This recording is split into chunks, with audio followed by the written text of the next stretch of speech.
ಸ್ನೇಹಿತರೆ, ಮೀಡಿಯಾ ಮಾಸ್ಟರ್ಸ್ಗೆ ಸ್ವಾಗತ ಸುಸ್ವಾಗತ. ಗೆಳೆಯರೆ, ಭಾರತ ಮತ್ತು ಚೈನಾದ ನಡುವಿನ ಸಂಘರ್ಷಕ್ಕೆ ಪೂರ್ಣ ವಿರಾಮ ಬೀಳುವ ಒಂದು ಸಣ್ಣ ನಿರೀಕ್ಷೆಯ ಬೆಳಕು ಕಾಣ್ತಾ ಇದೆ. 2020 ಏಪ್ರಿಲಲ್ಲಿ ಶುರುವಾದ ಸಂಘರ್ಷ 2024 ಹಾಗೆ ಮುಂದುವರಿತು. ಮೊನ್ನೆ ಎರಡೂ ದೇಶಗಳು ಗಡಿಯಲ್ಲಿನ ತಮ್ಮ ಸೇನೆಯನ್ನ ಹಿಂದಕ್ಕೆ ಕರೆಸಿಕೊಳ್ಳೋದಕ್ಕೆ ಒಂದು ಒಪ್ಪಂದವನ್ನು ಮಾಡಿಕೊಂಡು ಅದರಂತೆ ಸೇನೆಯನ್ನ ಹಿಂದಕ್ಕೆ ಸರಿಸುವ ಕಾರ್ಯ ಆರಂಭ ಕೂಡ ಆಯಿತು. ಆದರೆ ಇನ್ನೂ ಅದು ಪೂರ್ಣಗೊಂಡಿಲ್ಲ. ಇನ್ನು ಅಲ್ಲಿ ಬರೀ ಸೇನೆಯನ್ನ ಹಿಂದಕ್ಕೆ ಕರೆಸಿಕೊಳ್ಳೋದ್ರಿಂದ ಸಮಸ್ಯೆ ಬಗೆಹರಿಯುವುದೂ ಇಲ್ಲ, ಅಪನಂಬಿಕೆಗಳು ಹೋಗೋದೂ ಇಲ್ಲ. ಹೀಗಾಗಿ ಈ ಗಡಿ ಸಮಸ್ಯೆಯನ್ನ ಶಾಶ್ವತವಾಗಿ ಬಗೆಹರಿಸಿಕೊಳ್ಳೋದಕ್ಕೆ ಭಾರತ ಮತ್ತು ಚೈನಾಗಳು ಮುಂದಡಿಯನ್ನಿಡ್ತಾ ಇವೆ. ಅದರ ಭಾಗವಾಗಿ ಭಾರತದ ರಾಷ್ಟ್ರೀಯ ಭದ್ರತಾ ಸಲಹೆಗಾರ ಅಜಿತ್ ದೋವಲ್ ಚೈನಾ ಪ್ರವಾಸ ಕೈಗೊಂಡಿದ್ದಾರೆ. ಅವರ ಈ ಪ್ರವಾಸ ಎರಡೂ ದೇಶಗಳ ನಡುವಿನ ಮನಸ್ತಾಪಗಳನ್ನು ಕಡಿಮೆ ಮಾಡುತ್ತೆ ಅಂತ ಹೇಳಲಾಗ್ತಾ ಇದ್ದು, ಗಡಿ ಸಮಸ್ಯೆಗೆ ಒಂದು ಶಾಶ್ವತ ಪರಿಹಾರವನ್ನು ಹುಡುಕುವ ಕೆಲಸ ಆರಂಭ ಆಗುತ್ತೆ ಅನ್ನೋ ವಿಶ್ವಾಸವನ್ನ ರಕ್ಷಣಾ ತಜ್ಞರು ವ್ಯಕ್ತಪಡಿಸ್ತಾ ಇದ್ದಾರೆ. ಹಾಗಾದ್ರೆ ಅಜಿತ್ ದೋವಲ್ ಅವರ ಭೇಟಿ ಅಷ್ಟೊಂದು ಪರಿಣಾಮಕಾರಿ ಅನ್ನಿಸ್ಕೊಳ್ತಾ? ವಿದೇಶಾಂಗ ಸಚಿವ ಎಸ್ ಜಯಶಂಕರ್ ಇದ್ದಾಗಲೂ ಕೂಡ ಅಜಿತ್ ದೋವಲ್ ಅವರನ್ನೇ ಅಲ್ಲಿಗೆ ಕಳುಹಿಸ್ತಾ ಇರೋದು ಯಾಕೆ? ಈಗಲ್ಲಿ ನಡೆಯಲಿರುವ ಸ್ಪೆಷಲ್ ರೆಪ್ರೆಸೆಂಟೇಟಿವ್ ಮೆಕ್ಯಾನಿಸಮ್ ಸಭೆ ಅಂದ್ರೆ ಏನು ಅನ್ನೋದ್ರ ಬಗ್ಗೆ ಒಂದಷ್ಟು ಮಾಹಿತಿಯನ್ನ ನಾವಿಲ್ಲಿ ನೋಡೋಣ.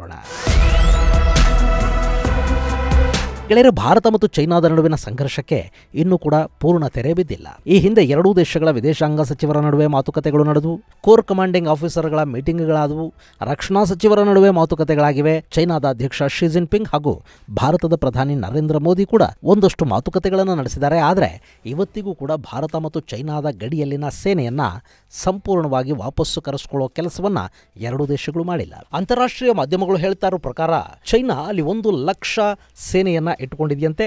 ಹೀಗಾಗಿ ಭಾರತ ಕೂಡ ಸುಮಾರು 60,000 ಸೈನಿಕರನ್ನ ಆ ಗಡಿಯಲ್ಲಿ ನಿಯೋಜನೆಗೊಳಿಸಿದೆ. ಇದರ ಜೊತೆಗೆ ಎರಡೂ ಕಡೆಗಳಲ್ಲೂ ಡ್ರೋನ್ಗಳು, ಏರ್ ಡಿಫೆನ್ಸ್ ಸಿಸ್ಟಮ್, ಯುದ್ಧ ವಿಮಾನಗಳು, ಹಾವಿಟ್ಜರ್ಗಳು, ಕ್ಷಿಪಣಿಗಳು ಯುದ್ಧ ಸನ್ನದ್ಧ ಸ್ಥಿತಿಯಲ್ಲಿವೆ. ಹೀಗಾಗಿ ಆ ಗಡಿ ಈಗಲೂ ಕೂಡ ಬೂದಿ ಮುಚ್ಚಿದ ಕೆಂಡದ ಹಾಗೇನೇ ಇದೆ.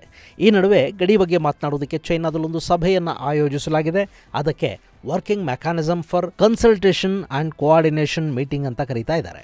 ಇಲ್ಲಿ ಎರಡೂ ದೇಶಗಳ ವಿಶೇಷ ಪ್ರತಿನಿಧಿಗಳು ಮಾತುಕತೆಯ ಮೂಲಕ ಸಮಸ್ಯೆಯನ್ನು ಬಗೆಹರಿಸಿಕೋಬೇಕು ಅನ್ನೋದು ಕಳೆದ ಬಾರಿ ಮೋದಿ ಹಾಗೂ ಪಿಂಗ್ ನಡುವಿನ ಮಾತುಕತೆಗಳ ಸಂದರ್ಭದಲ್ಲಿ ನಿರ್ಧಾರವಾಯಿತು. ಆ ಸಭೆ ಈಗ ಬೀಜಿಂಗಲ್ಲಿ ನಡೆಯಲಿದ್ದು ಅದರಲ್ಲಿ ಭಾಗಿಯಾಗುವುದಕ್ಕೆ ದೋವಲ್ ಚೈನಾಗೆ ಪ್ರಯಾಣವನ್ನು ಬೆಳೆಸಿದ್ದಾರೆ ಅಂತ ಹೇಳಲಾಗ್ತಾ ಇದೆ. ಗೆಳೆಯರೆ, ಇಲ್ಲಿ ಸ್ಪೆಷಲ್ ರೆಪ್ರೆಸೆಂಟೇಟಿವ್ಗಳ ಸಭೆ ಅನ್ನೋದು ಈಗೇನೋ ಹೊಸದಾಗಿ ಶುರುವಾಗಿದೆ ಅಂತ ಅಂದ್ಕೊಳ್ಳೋದಕ್ಕೆ ಹೋಗಬೇಡಿ.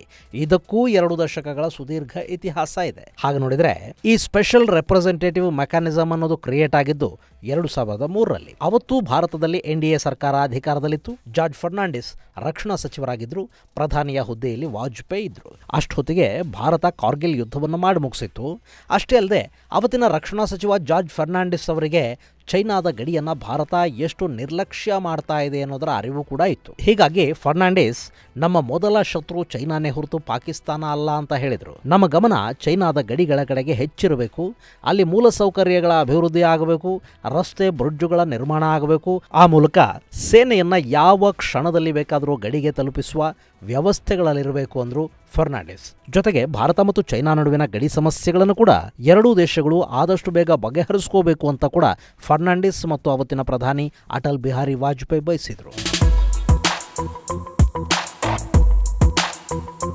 ಇಲ್ಲಿ ಚೈನಾ ಜೊತೆಗಿನ ಗಡಿ ಇತ್ಯರ್ಥ ಆಗದ ಹೊರತು ಭಾರತ ಕಾಶ್ಮೀರದ ಭಾಗವನ್ನು ಮರಳಿ ಪಡ್ಕೊಳ್ಳೋದಕ್ಕೆ ಸಾಧ್ಯ ಆಗೋದಿಲ್ಲ ಅನ್ನೋದು ಅವತ್ತಿನ ನಾಯಕರ ಭಾವನೆ ಆಗಿತ್ತು ಮತ್ತು ಅದು ಸುಳ್ಳು ಕೂಡ ಏನಾಗಿರಲಿಲ್ಲ. ಚೈನಾ ವಿಶ್ವಸಂಸ್ಥೆಯ ಭದ್ರತಾ ಮಂಡಳಿಯಲ್ಲಿ ಕಾಯಂ ಸದಸ್ಯತ್ವವನ್ನು ಹೊಂದಿರೋ ದೇಶ. ಭಾರತ ಕಾಯಂ ಸದಸ್ಯ ರಾಷ್ಟ್ರ ಅಲ್ಲ.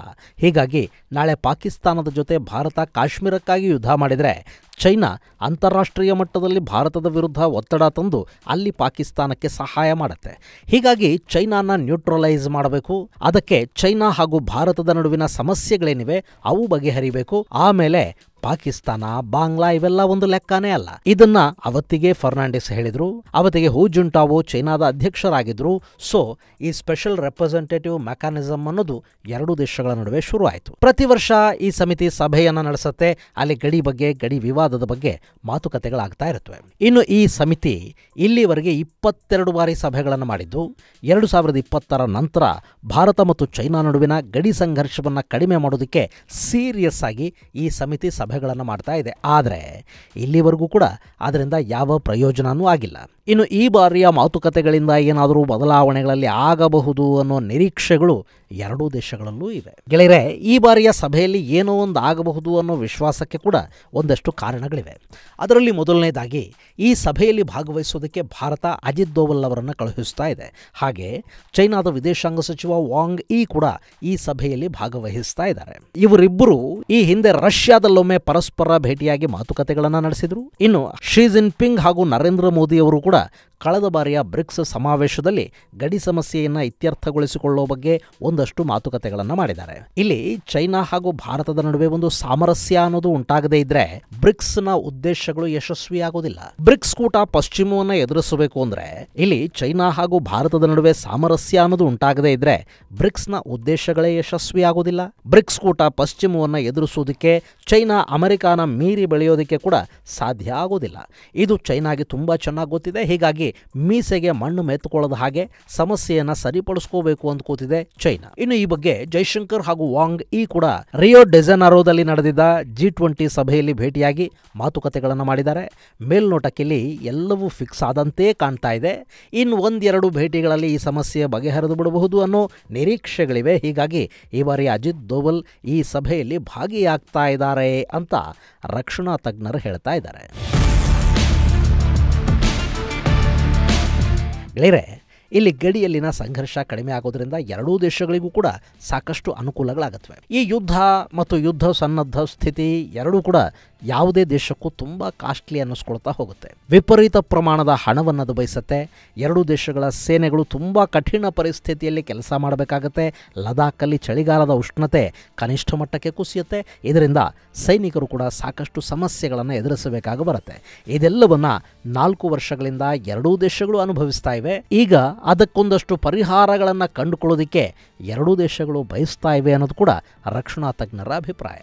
ಇನ್ನು ಇಲ್ಲಿ ಚೈನಾ ಹಾಗೂ ಭಾರತಗಳು 3488 ಕಿಲೋಮೀಟರ್ಗಳಷ್ಟು ಉದ್ದದ ಗಡಿಯನ್ನು ಹಂಚಿಕೊಳ್ಳುತ್ತವೆ. ಈ ಗಡಿ ಅರುಣಾಚಲ ಪ್ರದೇಶ, ಸಿಕ್ಕಿಂ, ಹಿಮಾಚಲ ಪ್ರದೇಶ, ಉತ್ತರಾಖಂಡ್ ಹಾಗೂ ಲದಾಖ್ನ ಉದ್ದಕ್ಕೂ ಹಬ್ಬಿದೆ. ಲದಾಖ್ ಹಾಗೂ ಅರುಣಾಚಲ ಪ್ರದೇಶ ಚೈನಾದ ದಾಳಿಗೆ ಆಗಾಗ ತುತ್ತಾಗ್ತಾ ಇರುತ್ತೆ. ಸೊ ಈ ಗಡಿ ಶಾಂತವಾಗಿದ್ದು ಬಿಟ್ರೆ, ಇಲ್ಲಿ ಸಮಸ್ಯೆಗಳು ಬಗೆಹರಿದು ಬಿಟ್ರೆ ಭಾರತಕ್ಕೆ 2 ಫ್ರಂಟ್ ವಾರ್ನ ಅಪಾಯ ಮತ್ತು ತಲೆನೋವು ಎರಡೂ ತಪ್ಪುತ್ತವೆ. ಆಮೇಲೆ ಪಾಕಿಸ್ತಾನವನ್ನು ಹೊಸಕ್ಕೆ ಹಾಕೋದು ಭಾರತಕ್ಕೆ ದೊಡ್ಡ ವಿಷಯ ಆಗೋದೇ ಇಲ್ಲ. ಇನ್ನು ನಾನು ಆಗಲೇ ಹೇಳಿದ ಹಾಗೆ ಚೈನಾಗೆ ಕೂಡ ಈ ಸಮಸ್ಯೆ ಬೇಗ ಬಗೆಹರಿಬೇಕಾಗುತ್ತೆ. ಇಲ್ಲಿ 2 ಫ್ರಂಟ್ ವಾರ್ ಅನ್ನೋದು ಬರೀ ಭಾರತಕ್ಕೆ ಮಾತ್ರ ಸಮಸ್ಯೆ ಅಲ್ಲ. ತೈವಾನ್ ಅನ್ನು ತನ್ನಲ್ಲಿ ವಿಲೀನ ಮಾಡಿಕೊಂಡು ಬಿಡಬೇಕು, ದಕ್ಷಿಣ ಚೀನಾ ಸಮುದ್ರದ ಮೇಲೆ ಹಿಡಿತವನ್ನು ಸಾಧಿಸಬೇಕು ಅಂತ ಹೊರಡ್ತಾ ಇರೋ ಚೈನಾ ಭಾರತದ ಗಡಿಯಲ್ಲಿ ಕೂಡ ಸಮಸ್ಯೆಯನ್ನಿಟ್ಟುಕೊಂಡ್ರೆ ತನ್ನ ತೈವಾನ್ ಆಸೆಯನ್ನು ಕೂಡ ಕೈ ಬಿಡಬೇಕಾಗಿ ಬರುತ್ತೆ. ಹೀಗಾಗಿ ಚೈನಾನು ಭಾರತದ ಜೊತೆಗಿನ ಸಂಘರ್ಷವನ್ನು ಮುಂದುವರಿಸುವ ಆಸಕ್ತಿಯನ್ನೇನು ಹೊಂದಿಲ್ಲ. ಆದರೆ ಆಕ್ರಮಿತ ಕಾಶ್ಮೀರದ ಭಾಗದಲ್ಲಿ ಚೈನಾಗೆ ಒಂದಷ್ಟು ಹಿತಾಸಕ್ತಿಗಳಿವೆ.